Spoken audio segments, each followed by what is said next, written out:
The unannounced visit by the British Prime Minister was intended to offer thanks and support to the troops, an extension of the Armed Forces Day events taking place on Saturday back in the UK.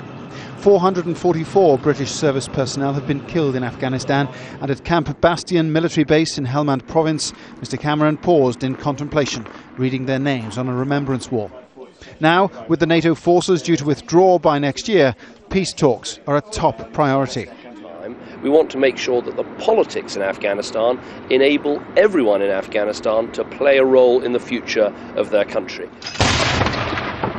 But as a volley of ceremonial artillery thundered across the British city of Nottingham on Saturday, Britain's top commander in Afghanistan was firing a salvo of his own. In an interview with The Guardian newspaper, General Nick Carter said peace talks should have taken place a decade ago.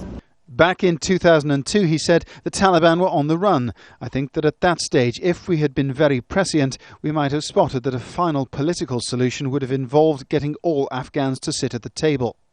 The problems that we have been encountering over the period since then are essentially political problems, and political problems are only ever solved by people talking to each other.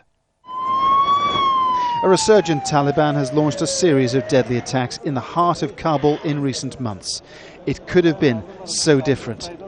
People in public office have always known that once you beat the enemy, you have to talk to him, even if it's just to explain the new rules, the new regulations, what their place in the new order is. You have to talk to them.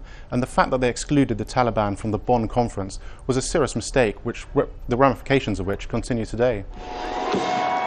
General Carter, in his newspaper interview, says he is optimistic for the future of Afghanistan. There will be talks, he believes, eventually.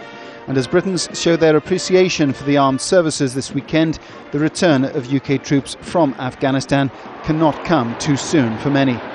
Paul Brennan, Al Jazeera, London.